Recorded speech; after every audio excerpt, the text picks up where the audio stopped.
Alive and alert on the north side of the dirt. It is your man D-Real coming at you with another Be Real with D-Real, where edutainment is what I do. Ding, ding, ding, ding. Yep. Gonna be talking about Black Panther issue number 2 from Ewing and Christopher Allen. Just came out July 19th, this here past Wednesday. So we're going to dig off into it while it's still kind of fresh. And before we get to going back and forth and listening to other ideas, maybe we can come back to this video and see how our ideas measured up against our peers. One can only be helpful. But before all of that begins, I need y'all to do what you always do for your mans in there. Comment, like, subscribe, and share the Be Real with D-Real page so that when new material comes out, you get it. You get wind of it. If you're digging with a brother shoveling, put some dirt in my bucket. Comment, like, subscribe, and share this page with this guy on it. Okay. Real quick like. Anyway, Black Panther number 2. Ewing, Christopher Allen. Let's read that synopsis, shall we? Who is the mysterious Besa? Delve deeper into Wakanda as we and T'Challa have never seen her. No longer in the Golden City, T'Challa goes deep undercover to try to understand the heart of the city that feels it has been forgotten by the Black Panther. And some folks aren't happy with the rumors that the Black Panther has been skulking around burning T'Chaka, like the alluring thief Besa. Fortunately, some new allies and familiar faces will remind T'Challa that, outcast or no, the Black Panther is never completely alone. So there, cover art, got to give shout out to Torrin Clark. And that's almost harkens back to the old days of comics, man. I remember seeing many a cover like that, like, oh my goodness, and that's precisely what it is. Cover art is the cover artist's vision of what they would have liked to have seen. Yeah. So here we are. Issue number 2. Some of the things that I liked about the Black Panther comic. I go through the likes and then I go through the dislikes, and then we will wrap, hopefully, on a high note. All right. First like, the prosthetic projector, as well as the prosthetic projector personality. Because as we see in the beginning of this book, he's having conversation with the lady, or we see what we think are just two people we don't know anything about having a conversation. It's like, who is this dude? You know what I'm saying? Who is Ize and who is Faiza? Well, she's called 2 different names. On one page, he refers to her as a bow wow, a bow wow, a bow wow, a bow wow. And then on another page, he refers to her as Faiza. So maybe one is a playful term of endearment. Maybe one is the name of what they call the cook or the boss or whatever. I don't know. But we find, based on the gear in the closet, this is not just Ize, whatever his name is, plus that's Shuri he's talking to. So it's got to be the Black Panther. It's got to be like that. And he said, what did he say when he put on that Black Panther gear? He said, it appears that there is somewhere else I am meant to be anyway. And off in the habit, or what passes as the habit for him, he goes. And then we run into Antelope Ninja Lady herself, Bisa. And she's on the trail or something. And before we get a chance to find out what, Zowie, she's jumped by T'Challa. And T'Challa gets a beautiful gatefold page of action here, courtesy of Christopher Allen. I'm digging that. We get that glare off of it. That's going to be a poster somewhere or something soon. I like that. That's an awesome picture. Now, you see her? She's getting cuffed. So this page here to me beggars the question, they fall through a window. She's handcuffed. She fell through a window, handcuffed. She's not hurt at all. And T'Challa makes the decision to leave her there. I don't know if I like that. But that ain't even on my dislike list. But during their battle, she notices he's got on something that appears to be a Black Panther habit. And she starts doing, a psychological analysis of him in midair, calling him an imposter and a fraud. And he retorts to her claims of him being an imposter and a fraud. I suppose you claim legitimacy in running around in costume at night. And she said, trust me, I live exactly as myself. I have never been capable of doing otherwise. But I confess, I'm fascinated with the psychology of this charade. I suppose you had delusions of grandeur as a child, always wanted to grow up to be a king, to be a hero, with which T'Challa replies, something like that. Now, I notice a kind of playful, dare I say it, you know what? I'm going to leave that part. I'm going to get back to that. We're going to revisit that. I promise we will. Another thing that I like, the bug-eyed scientist people are starting to grow on me. Not necessarily what they're doing, but just them as villains. They kind of have that hive, kind of aim, kind of, Hydra, not necessarily Hydra, but aim, more sort of scientific criminal tip sort of feel to them. And I hope they develop into something that becomes, a viable rogues gallery member to add to T'Challa's already copious list of rogues. And they make me think about a bigger question. And it is this: why do we think that because Wakanda is technologically advanced, that technological advances mean they're going to be crime-free? Okay, at one point, we rolled around on wagon wheels and shot flintlock pistols.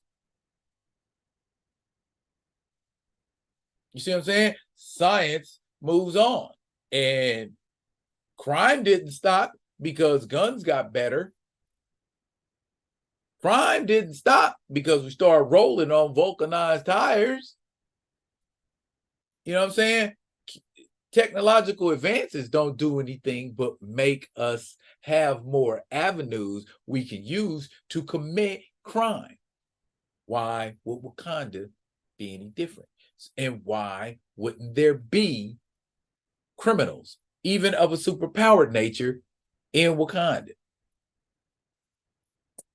operating right under T'Challa's nose? Which beggars a bigger question: why aren't there any other superpowered beings fighting crime or patrolling Wakanda?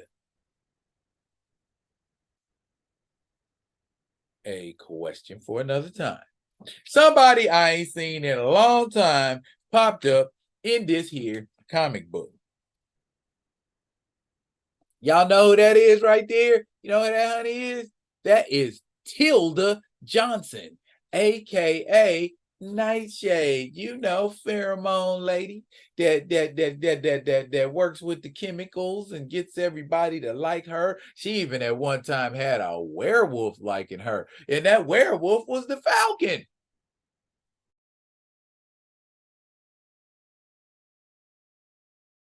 Yeah. And she delivers something to T'Challa. We don't get to see what it is, but she delivers something. And later on in the book, we get a treat. Do you know what we get treated to? We get to see Besa out of uniform. Lordy, shorty, shorty. See how when women wear a real tight skirt and they have that triangle in the front, I don't want to be vulgar, but we likes that. Ladies, we likes that. We likes that a lot. But she's heading back to her house / her headquarters, where she's taking her little shower after she get out of her little skin tight jean gray skirt. We see, there you go, there's some advanced technology in Wakanda that isn't T'Challa or in the Golden City. And speaking of T'Challa being in something,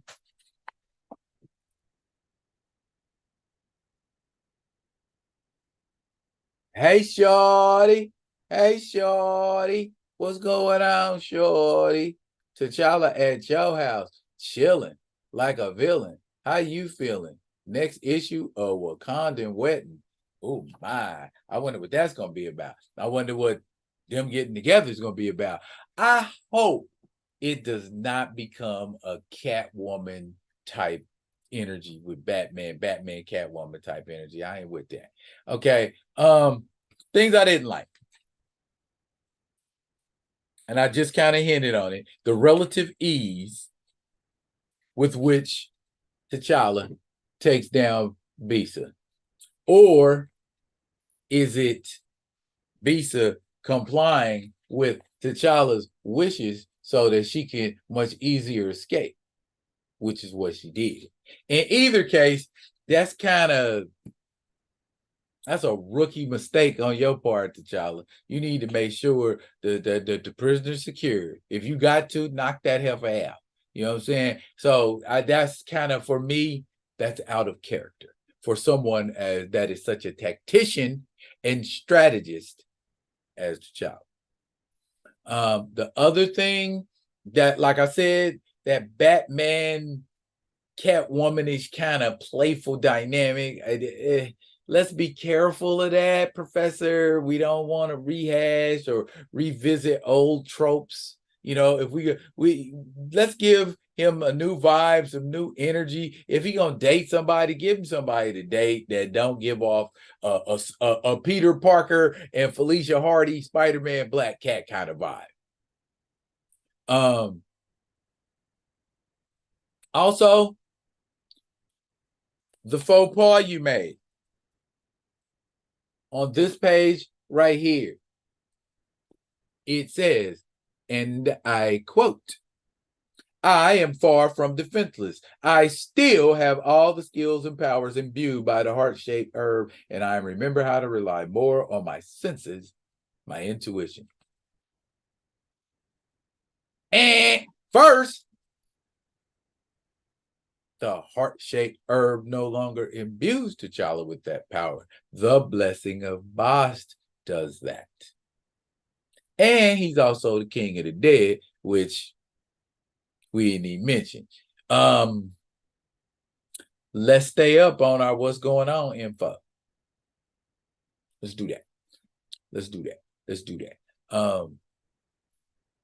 Same page, Shuri says, Parliament just passed a new transparency law. As Minister of Science, all of my communications will soon be potentially monitored. It will be hard for me to stay in touch. Hard for the smartest person in Wakanda. Hard for she who am a genius. Hard for she who can turn into a pack of birds. I say this communication is a plot device, nothing more. Because if it was a real situation and push come to shove, Shuri had to contact T'Challa, she could do it as a flock of birds. You know what I'm saying? So let's stop the cap. Overall, I am satisfied with what I am seeing, but at the same time, I'm still over here like, yeah, I'm looking at you, E. Yeah, I'm checking you out, girl. Yeah, what you doing? What you doing? How you working it? How you making it happen? And what's going on? What's happening? What's popping? What's going on? How's this going down? Show it to me. Show it to me. Break it on down. Break it on down. Break it down till it's broke. Broke. Make it broken, girl.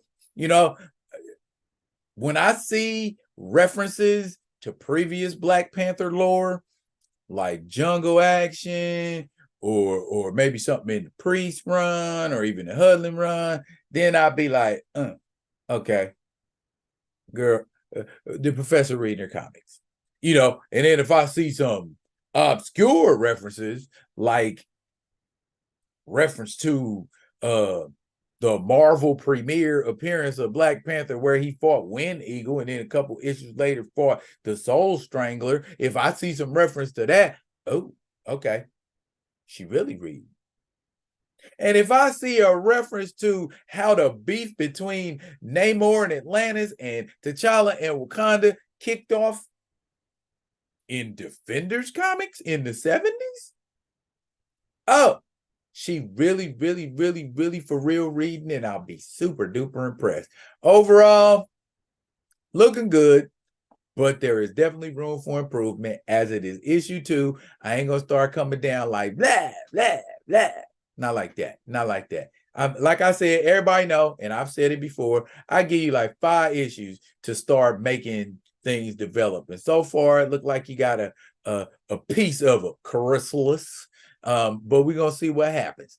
That's it for now, but fret not, y'all. I'll be coming at you with another one of them other ones. And until I do, y'all be good. Be good to each other.